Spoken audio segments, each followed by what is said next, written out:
Hey everybody, welcome to another episode of my Dark Avengers comic book review. The comic books I will be doing in this review have been released on February 17th, 2010. So if you're watching this video, those are the comics I will be reviewing. Got 14 comics from last week and a lot to say about a few of them. And so let's get into this right away. Also, you guys know my director slash cameraman, Silent Mike. And guest starring via Skype is Amber on voice chat. Hello. They can't see you, but they can hear you. Okay, so let's get started. The first comic book I will be reviewing today is Captain America, number 603. Continuing the story with the Bad Cap, as Bucky calls him. So, Bad Cap right away knows Bucky is trying to invade his base and shut him down. Unfortunately, and I kind of agree with Falcon, Falcon says that Steve Rogers, Captain America, warned that Bucky always likes to get himself caught during his plans, and that's exactly what happens in this comic, and it leaves you off where Bucky is captured and Falcon is captured. And to be continued. I did not really read Nomad's secondary story. I find no interest in the character. Really good comic. If you guys are enjoying Bucky, it's great. The artwork is definitely good as well. Okay, next comic book is Avengers versus Agent Atlas, Part 2 of 4 mini. So now the new Avengers are gone, and you're getting a flash from the past. The old Avengers come back. That's Iron Man, Cap, Wasp, and Giant Man. And also Thor. There's a little fight between them and Agent Atlas. Words are passed back and forth, and basically Thor and Iron Man disappear, and the comic ends with the Hulk coming out of the void. To be continued yet again. Can't wait to see Part 3. Really enjoying this series. It's kind of, you get lost if you don't understand exactly what's going on. But I would say this is a good mini-read, especially with the Avengers being restarted in another 2 months after Siege and all. I would definitely say pick this mini up. It's really, really good. Artwork on the cover is okay. The inside artwork is great. Is really, well, in my opinion, it's good. I mean, I'm sure other people would feel differently. Now, Dark Avengers number 14, continuing with the Sentry problem. Well, Miss Hand is not happy with Mr. Osborn. She feels that Mr. Osborn is going to go cuckoo for Cocoa Puffs again and go back to being the Green Goblin. So she suggests to him that he goes to a psychologist, you know, talk out his problems, you know, play hug, and, you know, so he won't go nuts again. Little does she know he's already nuts. But anyway, she's saying how the Dark Avengers are nuts, look what they're doing, is this your team? And she basically wants to take the reins. And Norman says he's going to go see a psychologist, yet Siege is going on. This still has nothing to do with Siege. It's taking place right before Siege. And yeah, Norman Osborn's nuts. No psychologist could ever save him. Not even a psychiatrist could save him. Anyway, and then in the second part, you see Sentry goes complete nutso. Basically, there is no more Sentry. In Dark Avengers, I believe 1 or 2, Norman Osborn told Sentry, there is no void. And Sentry believed him. Now, in this comic book, he's contradicting himself. He's saying, I'm guessing there's no Sentry. He's like, just a little. Just a tiny bit. And basically his handicap is he wants to kill Sentry's wife, but he can't do it. And that's why he's acting like a child, rampaging and trying to destroy the city. Norman Osborn says, calm down, because somebody will kill you. And he says, you? And then Norman says, no. You got Reed Richards, Tony Stark, and a bunch of other people that can kill you. If I were you, let me help you. In the end, the Void agrees, and in the last few pages, you see Norman Osborn talking to Hawkeye, also known as Bullseye, saying, when I give you the signal, I want you to kill Sentry's wife. And it's probably going to be concluded, at least the Siege will be concluded next week, next month, not next week, next month. So I'm guessing they're going to try to kill Sentry's wife and probably try to push him over the edge. I don't know.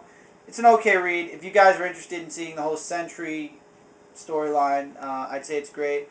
Artwork is alright. It's a good read, and like I said, they're ending Dark Avengers in another 2 months anyway, so it's worth it. A milestone for the second volume of Supergirl. Supergirl issue 50. You finally find out what happens to Lana. Turns out, from the Superman titles from a year plus back, Lana was infected by the Insect Queen, who laid some type of egg inside her body, which caused her to mutate and change into the Insect Queen yet again. And Metropolis is completely covered in like a nest, I guess you could say. And Gangbuster makes an appearance in here. Dr. Light makes an appearance in here. And in the end, Lana and Dr. Light stick Lana, also known as the Insect Queen at the time, in a machine and changes her back. And I just spoiled the whole story for you. Basically, that is the whole story. And then in the very end, Supergirl says, I can't stay with you anymore. I'm less human than I don't want to be human. And she flies off. And Lana's like, but you're all I have left. And Supergirl's gone. Also, Lucy Lane makes her reappearance. She's back. She's alive. And she has superpowers without the suit. This is definitely leading into the upcoming story that's going to be going on in Superman, War of the Supermen, as well as the, I'm guessing maybe just War of the Supermen, maybe leading into the Superman Brainiac line that follows it, but maybe not. All it says is to be continued in War of the Supermen when it comes to Lucy Lane. So, pick it up, good read. It's a milestone for Supergirl. And also, notice the cover is drawn by Mike Turner, who passed away a few years ago now, so it's good to see his artwork still. Mike Turner was an awesome artist. Loved his work. Moving out of DC and hitting Marvel for a bit. Web of Spider-Man number 5. You get the same thing. A villain bio, followed by a Supergirl storyline, followed by a third story. Last week I was talking to you guys. I'm going to skip the Vulture origin because it's not even an origin. Like, it is an origin, but it's about Vulture being in jail. And we all know nobody really cares about Spider-Girl. So I'm going all the way to the third story. Last week I was telling you guys that Marvel Comics has been sticking Ben Reilly and shoving him down all of our throats. And something's going to happen in the Spider-Man comics that involves Ben Reilly. The third story in this issue is about Ben Reilly. And it's a short story about him when he was traveling the entire United States. I'm telling you, I'm starting to agree with Pete from Pete's Basement. Pete's Basement also has uploaded a new video this week. You guys should absolutely check them out. Anyway, I'm starting to agree with Pete. They're sticking Ben Reilly in too many Spider-Man titles now in Web that I'm starting to wonder if something's going to happen that involves Ben Reilly and it's going to become a fix of a fix of a fix again. And if that's true, I'm telling you guys I'm dropping all Spider-Man titles. The second I hear the word Ben Reilly, you're really Ben Reilly or some shit like that. Right off the bat, I'm telling you guys. Like I said, it's a good read. It's up to you guys. I gave you the 3 stories that are in here. It's alright. It's a good read. But now moving into Amazing Spider-Man 621, you see the Vulture is not in the gauntlet yet. In this part, you see Mr. Negative is now in the gauntlet. So Black Cat and Spidey decide to invade Mr. Negative's home. And Black Cat has an agenda of her own. She uses Pete as a distraction. And Mr. Negative basically says, you invaded my home. He has super strength, knocks Spider-Man halfway across the city, or at least it looked like it. And he says, you invaded my home, now you're going to pay the price. Spidey says, no, you invaded my home, New York is my home, and you're going to pay, and it's left off at that. Aunt May still has the like, I would say evil disposition through Harry and the cousins out of her house. And she's got a real attitude problem. Lord knows what's going to happen with her. And Harry has officially moved in with Mary Jane. I smell Spider-Man 2. You remember Spider-Man 2, where Harry and Mary Jane were together. Oh no, that was Spider-Man 1. But where Harry and Mary Jane get back together because Harry loses his memory. That was Spider-Man 3, I'm sorry. Thank you, Michael, for telling me, Mr. Spider-Man fan. So, Spider-Man 3. Wow, I went through all 3 Spider-Man movies, really? Yeah. So, I'm starting to smell a triangle possibly happening. Would I say pick it up? Yeah, why not? The artwork is acceptable. The storyline is, of course, and Black Cat is, of course, Black Cat. Who doesn't like Black Cat? But it's a nice part of the gauntlet. It's alright. I'd say it's okay. Okay, getting into comics you never would believe you'd see on... I don't even believe I'm going to be doing this. Comics you never thought you'd see on my reviews. DeadPool, Merc With A Mouth, number 8. Well, you knew about this one because I read part 7. Dr. Voodoo shows up and sends them all to the zombie universe, the zombie Marvel U. And they're stuck there now. And they don't know how to get back. And Deadpool and his team are off fighting a bunch of villain and hero zombies. It's a nice read. You got those moments with Deadpool, of course, as always. It's a good read. I'm enjoying the second story arc. I'm going to continue along with it. You guys can agree or disagree because, once again, it's Deadpool. Up to you guys. But I'm enjoying the second story arc. And, yeah, pick it up if you would enjoy it. This is the comic nobody thought they'd see on my review. Deadpool number 19. That's right. I've officially now got both titles. Deadpool 19, guest starring SpiderMan. And Hitmonkey is in it. Yes, Hitmonkey has made his appearance in Deadpool. And he's killing people in New York. And of course, it had to be the same issue that Spider-Man's in. So, Spider-Man thinks Deadpool killed some guy named Mr. Chan. Or Chang? No, yeah, right. It's Mr. Chang. Deadpool called him Chin. Anyway, so he beats the shit out. If you want to see Deadpool get the shit beaten out of him by Spider-Man, absolutely pick this comic up. It's not... People were complaining it's not as good as the Deadpool Spider-Man comic and Amazing. The artwork is a shitload better than that, number one. Number two, yeah, it's set up for something bigger, and it's not as big as the setup was. But who cares? At least the artwork is better, and the storyline is feasible. It's good. It's alright. So basically, he beats the shit out of Deadpool. Deadpool says, I have an alibi. I wasn't there at that time because I was doing this. Spider-Man confirms it. So basically, Spider-Man and Deadpool are going to be playing team-up to find and stop Hitmonkey. Deadpool team-ups in Deadpool. You will not be seeing Deadpool team-ups, I promise you. This is the only other Deadpool title I'll be getting. So yay, I'm still not getting one Deadpool title. So, I would pick it up. It's nice. It's nice. A lot of people are saying it's... I think it's okay. I enjoyed reading it. It's fun watching Deadpool get the shit beaten out of him by Spider-Man. Enough said. And the artwork, like I said, is a shitload better than the one from Amazing. Okay, Doom Wars, number 1 of 6, right? Right. Okay. In this issue, there's no Fantastic Four yet. It's strictly Black Panther and X-Men. Storm is imprisoned. Doom wants Wakanda because they have vibranium, which... Vibranium, if you guys know the Marvel U, vibranium is a steel that can kill... It could pierce anything. That's what Captain America's shield is made of. I don't want to say it wasn't good. It was good because you see Black Panther go to the X-Men and ask for help. And, of course, Scott Summers is a prick, so he says no. But he did mention, he said no, that the X-Men won't get involved. But he can't stop people from following, from wanting to go. So, basically, from the X-Men, you have Wolverine, Colossus, Nightcrawler, all going to save Storm. And it was a slow-paced issue. It was a...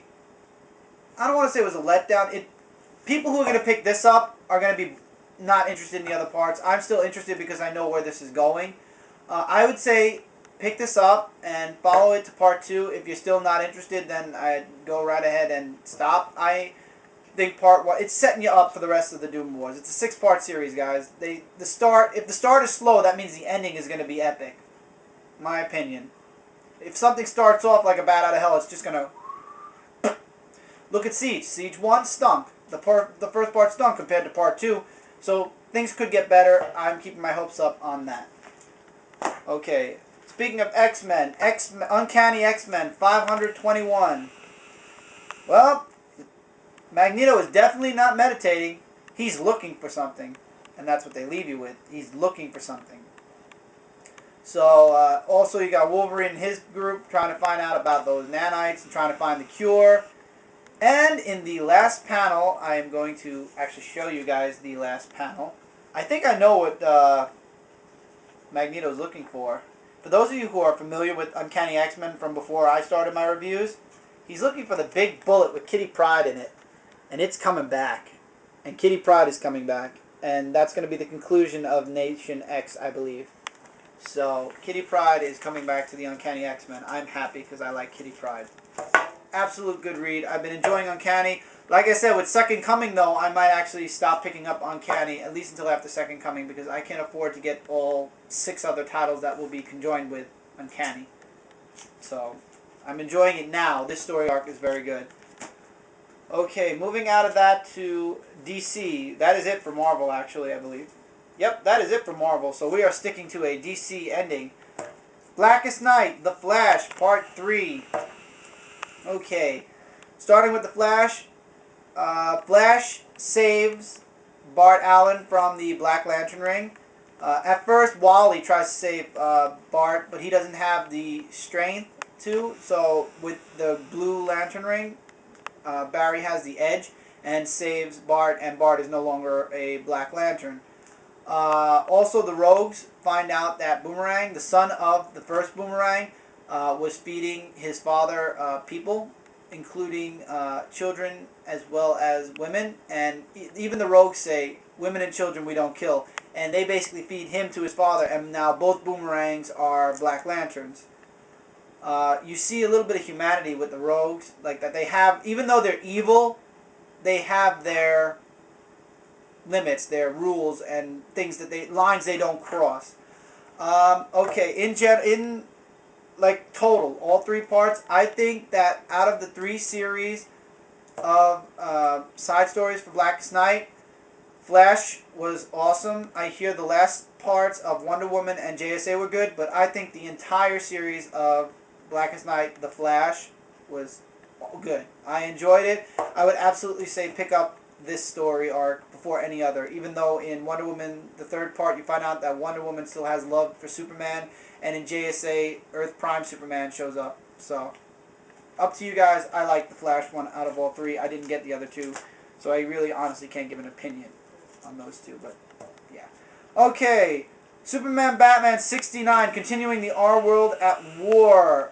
Artwork is once again spectacular. I don't understand why they went so far back in comic history. They went literally 10 years back, and I don't know.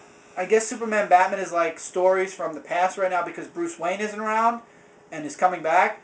So, honestly, out of all the Superman titles, though, this is the only one I'm enjoying because Superman is still Superman. He's in Metropolis, and yeah, it's a Superman title. For those of you Batman fans, I'm sure you're enjoying seeing Bruce Wayne also.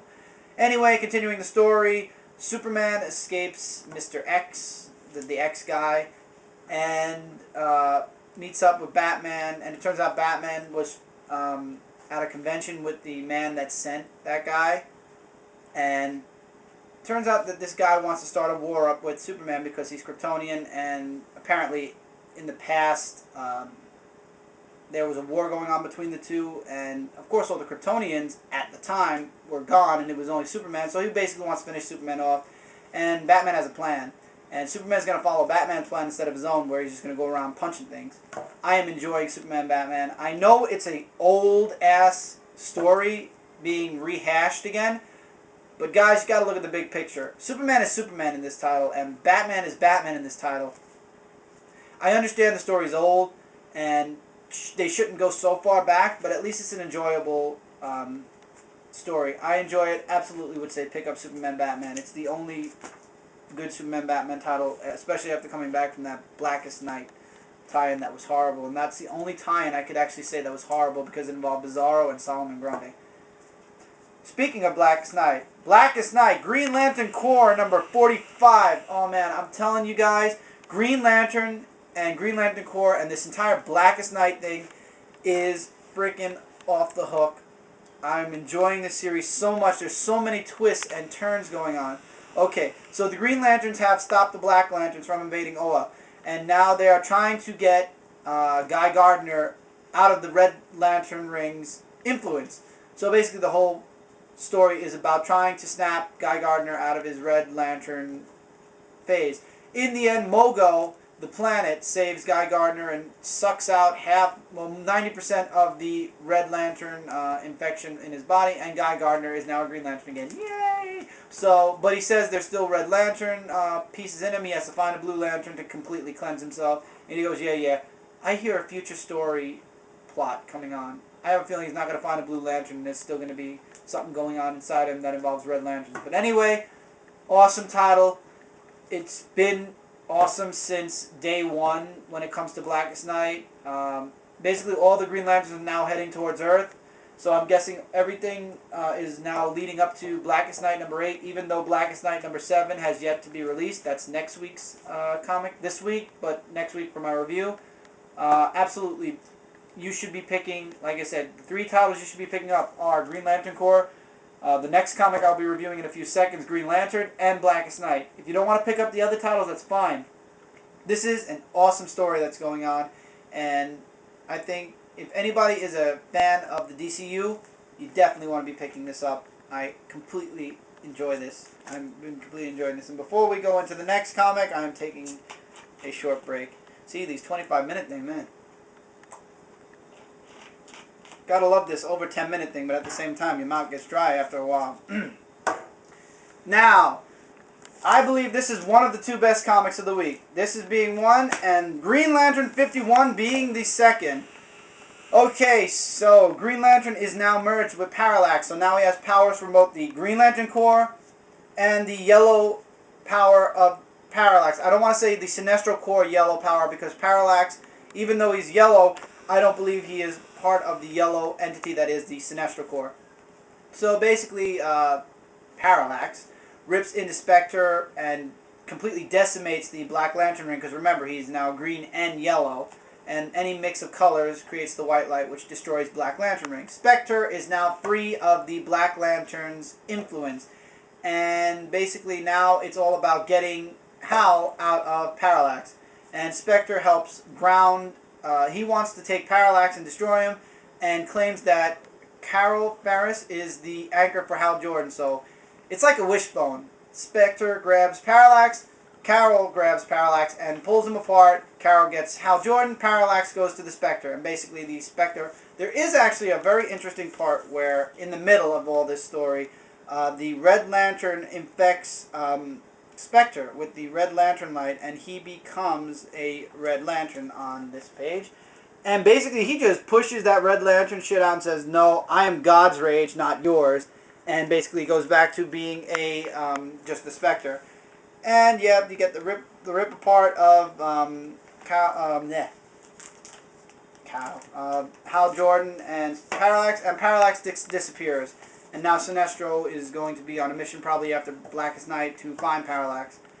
So now it's all about stopping Nekron. No more Black Lantern standing in the way. Spectre tries to stop Nekron. Spectre has no soul. Nekron has no soul, so Spectre can't judge him and is whooshed away. Now you got the Black Lantern JLA versus Green Lantern and his newly appointed Lanterns. And it all leads into Blackest Night. This leads into Blackest Night number 7. So we will find out the next part of the story next week. Absolute awesome read. Green Lantern has been good since his reboot in number 1. I would absolutely say this is the title and this is the title. The 2 titles you should have picked up this week are the Corps and Green Lantern. Awesome, awesome title. So let's go through these one more time before I let you guys go. Once again, Blackest Night, Green Lantern 51, an absolute must pick up. Green Lantern Corps, Blackest Night time 45. Get it. Awesome. Superman Batman 69, one of the only good Superman and Batman titles out there right now, in my opinion. I would say definitely pick it up. Blackest Night Flash, number 3, part 3 of 3. I would absolutely say it was one of the better of the 3 series that came out. Pick it up. Uncanny X-Men, number 521. Pick it up. Awesome story going on with Nation X. Doom Wars, number 1. I'm telling you guys, pick it up because things can only get better for Doom Wars as we go along. Deadpool 19 is it's a decent comic. It involves Spider-Man kicking the shit out of Deadpool. I would definitely suggest it. Deadpool Merc With A Mouth, number 8. It's a decent story. I'm enjoying it. It involves Marvel Zombies. Anybody who's a fan of Marvel Zombies should absolutely pick it up. Amazing Spider-Man 621. It's a nice break in the gauntlet. I don't know why they put Mr. Negative in the gauntlet at all, but it's a nice read. Once again, it involves Black Cat. Why not? I say it's okay. It's an okay title. I wouldn't suggest... I'm not going to say definitely get it or don't get it. It's more along the lines of what your preference is. Once again, Amazing Spider-Man has yet to be fixed, and if the fix is bad, you're not going to be seeing Amazing Spider-Man anymore. Web of Spider-Man number 5. Once again, I told you guys the 3 stories. Depending on your preference in knowing those 3 stories, it's up to you if you would like to pick this up. I think Web of Spider-Man is good, I would definitely say get it, especially because it gives you that background story. Supergirl 50, I would definitely say pick up because it's a milestone for Supergirl.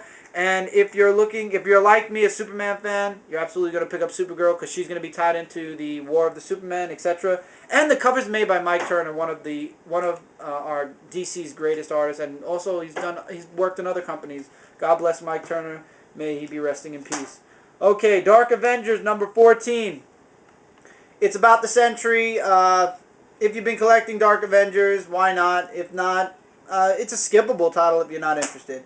Avengers vs. Agent Atlas. I'm enjoying the story. I would absolutely suggest it. I'm sure people would disagree with me or possibly agree with me, but I think it's good. Part 2 of 4, get it. Captain America 603. Bucky's still Captain America. If you're okay with that, absolutely pick it up. If you're not okay with that, don't pick it up. And mind you guys, all my comic books I get from MidtownComics.com, who are being really nice lately. By the way, they do have a podcast on YouTube, but I see them taking videos down all the time and re-uploading them because they're getting 1 star. I'm not going to trash talk them because, you know, they're reviewers, but there's room for improvement. So they were very nice now. In the comics, they send you a little bookmark advertising Midtown with Green Lantern on the front and Scrooge McDuck on the back.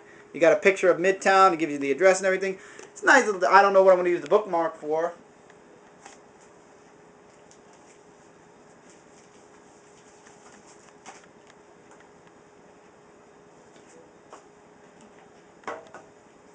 Save that for later. So, it's up to you guys. I think Midtown Comics is really good. Their shipping is top notch. Well, then again, I live in New York, so of course it's going to get to me fastest. But, nice little bookmark. And, you know, Midtown Comics is where I get all my comic books, where I do all my internet shopping, as far as comic books. Once again, this video probably will be uploaded on Wednesday, even though I'm going to upload it on Tuesday night, because processing for any video over 10 minutes obviously takes 24 hours to process. I don't know why, but okay. So once again, watch Pete's Basement. I hope you enjoyed this week's steroid comic book review, since now I have over 10 minutes. Once again, if you guys are looking for any type of comic books on the internet, as far as weekly comic books, MidtownComics.com is where I get my comic books. There are other comic stores out there that I have advertised for before. Check out my older videos for that. And I will see you guys next week. And hopefully we will have a... Next week there's a lot of comic books too. So hopefully I will have more good news than bad news. So I will catch you guys then. Later, everybody.